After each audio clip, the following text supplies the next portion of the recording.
I am not talking to you as an educator or a scientist, but as a member of what is likely to be an endangered species. My concern and my subject is food.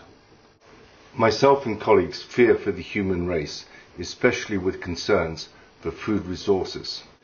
Simply, we do not have the resources to sustain the growing population of the world and to maintain our Western lifestyle.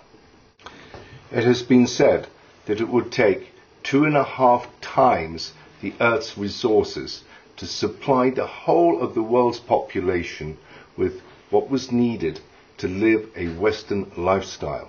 Simply, this is just not possible. To address this urgent issue, we need to completely rethink our economic worldview. This means a major paradigm shift away from growth to balance, equilibrium, and sharing. Climate change and global warming are only symptoms of our misuse of the planet's resources. Much of this misuse of our resources has been driven by classical economics and the commercial desire for growth and prosperity. We continue to witness this relentless desire for growth as carbon management is negotiated in terms of economic progress. And amazingly, the energy debate seldom touches on the most important fuel crisis: our energy, our food for life. This is perhaps the greatest challenge ever to humankind.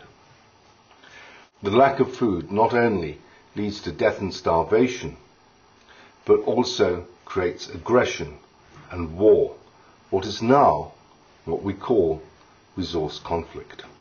Sadly, this has been witnessed already in places such as Rwanda, where now the people accept war and genocide as a way of balancing food resources and population. Simply, this is not acceptable. This is a challenge that we have to rise and meet.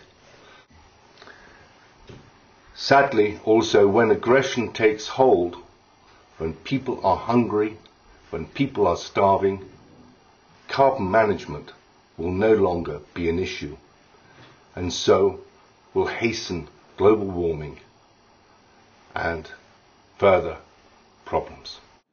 Now we need to work together with intelligence and consideration to ensure that the world's population is in balance with the food resources.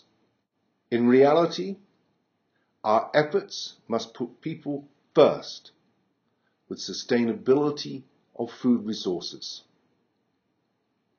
We are currently working on several projects and wish to engage with as many stakeholders as possible in a very inclusive and participating way. Much of our current work is aimed at reducing overconsumption in the Western world. This is by working with large companies and educating the consumer. My name is Peter Jarrett of Oxford, England.